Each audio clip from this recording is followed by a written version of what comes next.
E aí, pessoal, bem-vindos ao nosso podcast, onde a gente descomplica a pesquisa. Hoje vamos navegar pelas revisões sistemática, com e sem meta-análise, narrativa e integrativa, sem nó na cabeça, prometo. A apresentação dos participantes, estamos aqui comigo, as experts Camila, a rainha da revisão sistemática com meta-análise. Palmas, gente, por favor.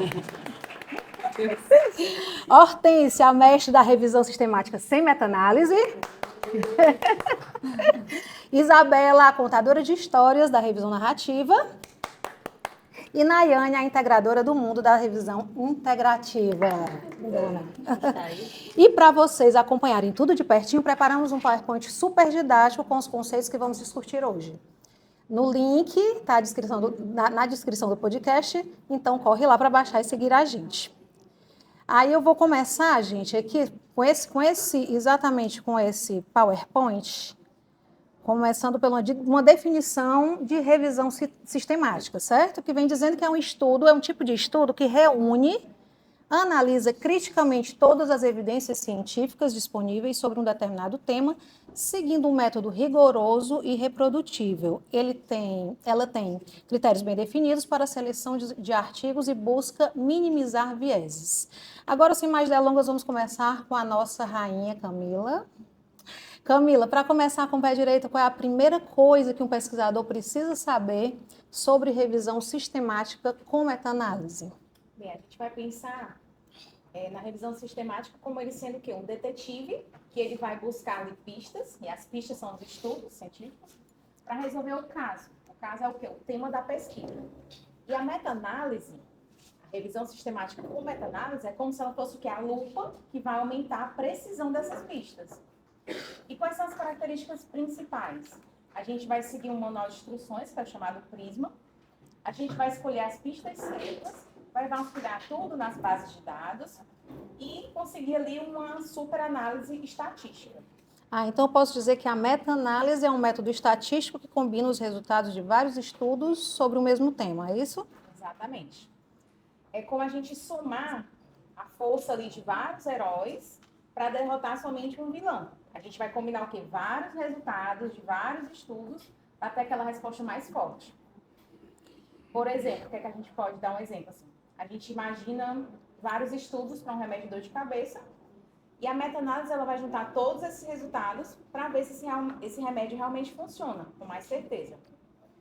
E além de ele revisar os estudos, a revisão sistemática com meta-análise, ela vai realizar uma análise estatística combinada dos resultados dos estudos incluídos. Então, isso vai aumentar o quê? O poder de evidência e vai permitir o quê? Conclusões, respostas mais robustas. E o que é a vantagem dessa meta-análise? A gente tem resultados mais confiáveis, a gente diminui a chance de erro, encontra padrões que ninguém nunca viu antes. E os erros? Esquecer algum estudo importante, usar dados de baixa qualidade ou interpretar os resultados de forma errada. Camila, essa analogia do detetive foi genial, mas me diz, para quem está começando, como saber se a meta-análise é realmente necessária? E qual tipo o sinal verde? Bem, o que é o sinal verde? Quando você encontra vários estudos sobre aquele tema. Os resultados, eles parecem apontar tudo para aquela mesma direção. Se os dados forem comparáveis, se você conseguir comparar aqueles dados, aí é hora de você acionar a meta-análise. Ok, então, além de revisar os estudos, a revisão sistemática com meta-análise realiza uma análise estatística combinada dos resultados dos estudos incluídos, e isso aumenta o poder de evidência e permite conclusões mais robustas, ok? E falando em direções diferentes, Hortência, quando é que a gente percebe que a meta-análise não vai rolar? Tipo, precisamos seguir outro caminho? Bem, às vezes as pistas são tão diferentes que não dá para somar, né? A gente faz uma revisão sistêmica sem meta-análise, que é como montar um quebra-cabeça com peças de formatos variados.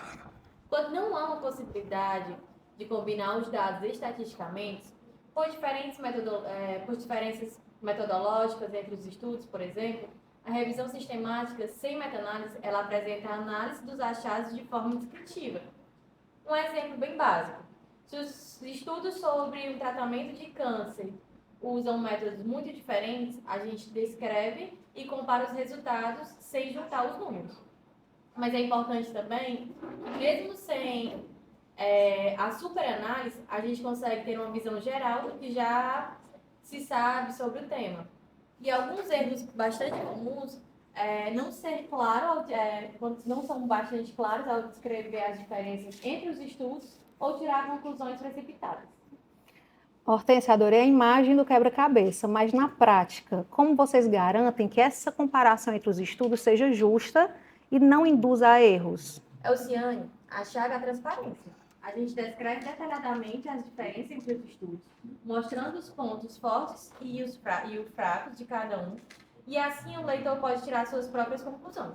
Quando não há possibilidade de combinar os dados estatisticamente por diferenças metodológicas entre os estudos, por exemplo, a revisão sistêmica sem meta-análise apresenta e analisa os achados de formas descritivas. Ok, muito bom. E já que estamos falando em diferentes perspectivas, Isabela, como a revisão narrativa entra nessa história, com sua abordagem mais livre e interpretativa? Então, a narrativa, como o próprio nome já diz, ela vai narrar, né? Ela vai contar uma história sobre um determinado tema. Certo? E aí a gente junta, né, artigos, livros, entrevistas, tudo que a gente tiver sobre aquele tema e para a gente entender a evolução daquela história, né? Então, a gente não tem um roteiro fixo, pode usar diferentes tipos de fontes, ela é mais fluida, né, digamos assim. E a interpretação é mais pessoal, isso tem que ficar claro, que é mais subjetiva, né? Então, a revisão é mais flexível, não é tão rígida quanto, por exemplo, um estudo randomizado, uma sistemática. Por exemplo, ela tem um caráter mais descritivo, né, e exploratório, sendo usada também para explorar temas amplos, sem seguir os critérios rígidos da seleção atual de estudos que a gente é acostumado a ver, né? Então, a gente pode usar um exemplo prático, né? Contar a história dos tratamentos de depressão, por exemplo, e a gente acompanhar desde os primeiros antidepressivos até as terapias mais modernas, né? Acompanhar todo esse processo. Ter uma visão ampla de tudo isso.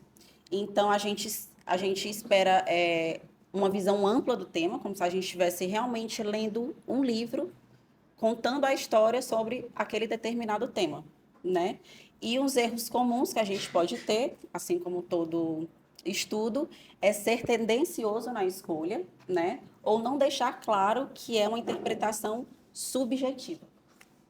Realmente essa comparação de contar histórias é perfeita, mas como é que nós podemos evitar que a nossa visão não interfira na pesquisa? Realmente é um cuidado, né, que a gente deve tomar. A gente tenta ser o mais transparente possível, né, sobre as nossas escolhas e reconhecer que outras narrativas são possíveis. Desculpa. Que outras narrativas são possíveis e o importante é oferecer uma visão rica e ampla, né, uma visão contextualizada sobre aquele tema. Perfeito. Por falar em visão rica, Nayane, com a revisão integrativa, como que ela entra em cena? Juntando os diferentes tipos de dados para criar uma imagem mais completa? É assim?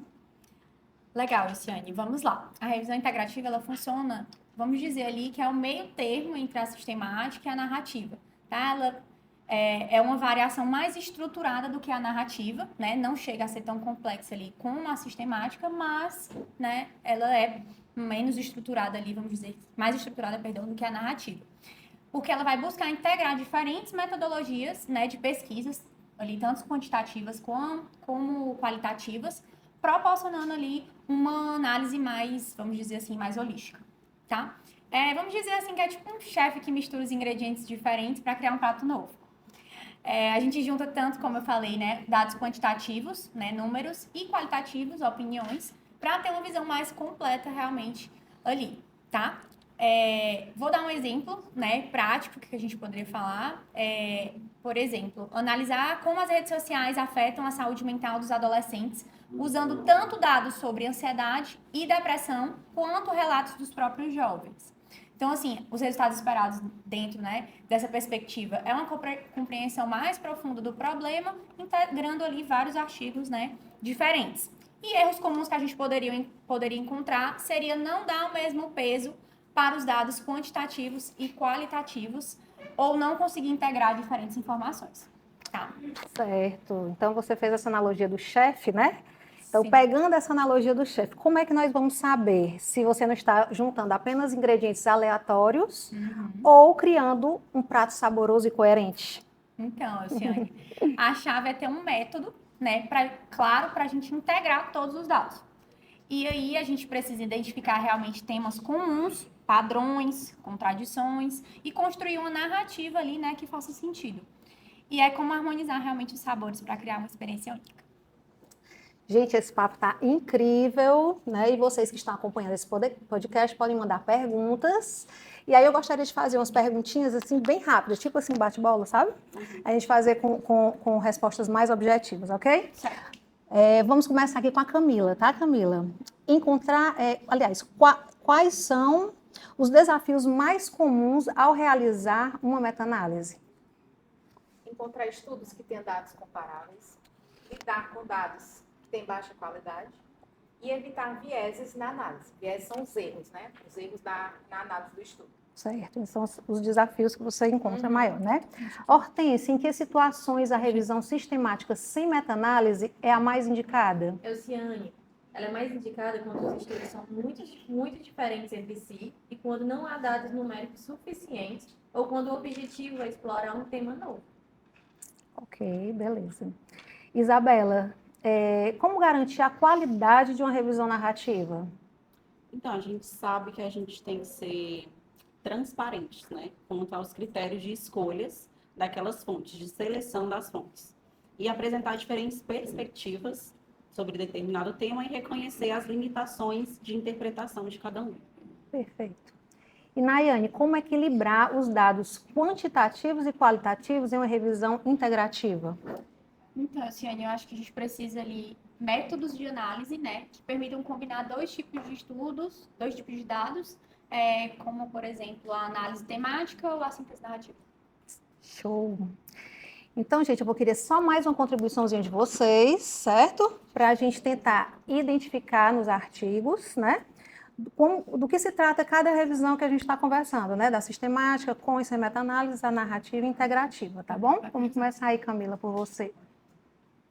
Pronto, esse artigo é uma revisão sistemática com meta-análise. Por que ela é sistemática? Por que ele é sistemático, né?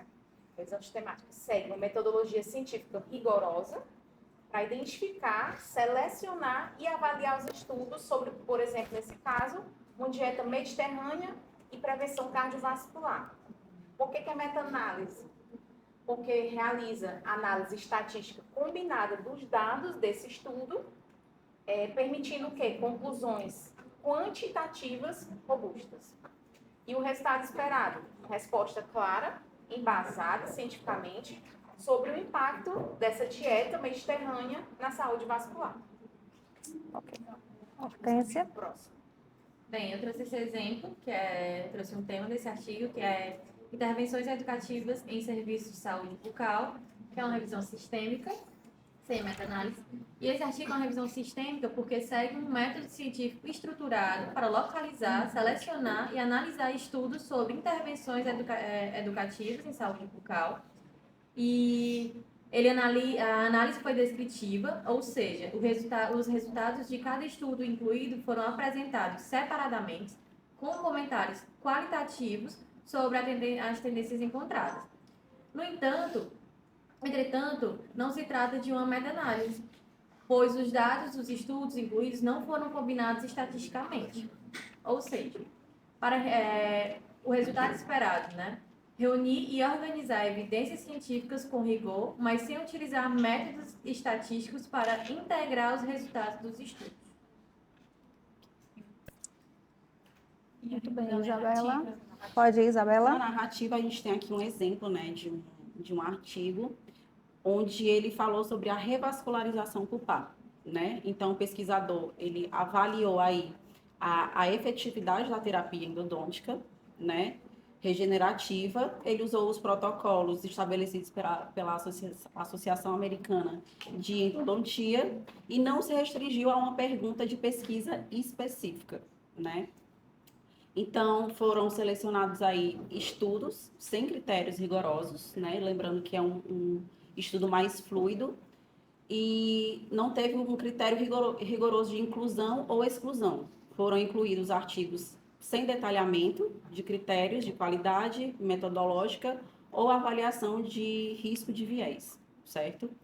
E essas características citadas acima evidenciam que o artigo segue a metodologia de revisão narrativa por não seguir um protocolo rígido de seleção e análise dos estudos. Então, ele permite uma abordagem mais interpretativa, né, mais crítica sobre o tema descrito, né, o tema em questão. Muito bem. E você, Nayane? E eu escolhi um artigo, né, como exemplo. O tema dele é o impacto das redes sociais na saúde mental dos adolescentes. E esse estudo ele visa levantar, né, discutir ali algumas evidências científicas sobre o tema e segue realmente o propósito da revisão integrativa, né, ali reunindo vários estudos diferentes, realmente ali, né, para delinear realmente ali o estudo. E o artigo segue etapas clássicas da revisão, né, teve a elaboração. Realmente, ele começa com a elaboração de perguntas norteadoras, depois vai buscando ali na base de dados, depois tem a seleção, a extração de dados, a avaliação crítica dos estudos incluídos e ele vai, né, para a conclusão, discussão e conclusão. Os autores também incluíram diferentes tipos de publicação primárias, né, estudo de campo, revisão narrativa e estudos descritivos. E os resultados ali esperados que a gente teve, né, no artigo em si, foi uma visão abrangente que inclui dados numéricos e insights qualitativos, permitindo a gente compreender realmente mais sobre o problema, né, de maneira mais completa. Então, vamos lá recapitular, né? Vamos fazer uma recapitulação bem didática. Revisão sistemática com meta-análise é para quem quer precisão e dados homogêneos, né? Então, quando se fala em meta-análise, ele aumenta o poder de evidência e permite conclusões mais robustas. Uma revisão sistemática sem meta-análise é para quando os dados são diferentes, né? Mas a gente ainda quer juntar as peças e analisa de forma descritiva, sem análise estatística. Uma revisão narrativa é para contar uma história e entender a evolução de um tema sem seguir critérios rígidos, né? Inclusive, essa parte evolução é muito característica da narrativa, né? Da revisão narrativa. E uma revisão integrativa é para quem quer misturar tudo e ter uma visão mais completa, integrando metodologias de pesquisas, né, qualitativas e quantitativas. Bom, para quem quiser se aprofundar ainda mais, nós separamos esses artigos relacionados que a gente citou, né? Aqui os exemplos que estamos hoje, está na descrição do podcast. E espero que agora as revisões não pareçam mais um bicho de 7 cabeças, que cada um tem seu lugar e sua beleza. Agradecendo a todas as nossas experts, Camila, Hortência, Isabela e Nayane. E agradecer também vocês por ouvirem. E até a próxima.